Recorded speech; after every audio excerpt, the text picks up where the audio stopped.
Comment les gardes du corps de Vladimir Poutine réagissent à une attaque? Vladimir Poutine ne serait pas un homme facile, non seulement il a des gardes du corps à ses côtés à tout moment, il est aussi également suivi par des tireurs d'élite postés sur des toits. Voici comment l'équipe de garde du corps de Poutine réagirait à une attaque contre le président russe. Les gardes du corps personnel de Poutine. Poutine est protégé par le service fédéral de protection qui protège aussi d'autres hauts fonctionnaires russes. Poutine dispose d'une unité spéciale au sein de ce service qui est responsable de sa protection personnelle, elle opère dans 4 cercles distincts. Si Poutine était attaqué en public, son premier cercle de protecteurs serait directement responsable de sa sécurité.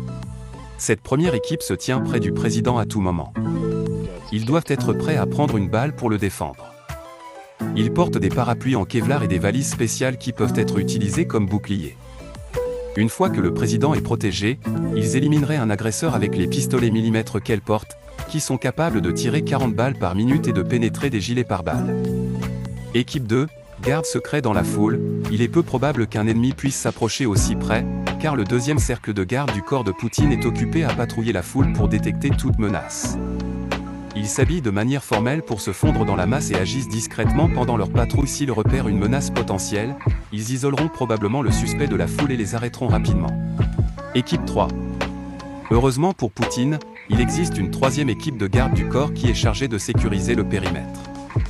Lors d'événements publics, ils se tiennent juste à l'extérieur de la foule pour s'assurer que personne de suspect ne s'approche du président. S'ils font leur travail correctement, aucun attaquant ne s'approchera jamais assez de Poutine pour agir.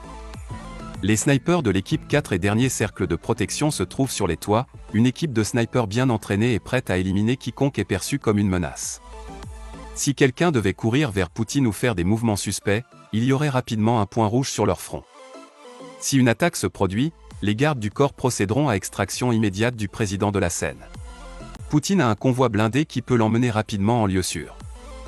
Des soldats militaires lourdement armés font partie du convoi et la limousine personnelle de Poutine est à l'épreuve des bombes et des balles pour empêcher les attaques. Bien sûr, il est toujours préférable de prévenir une attaque que de se défendre contre elle.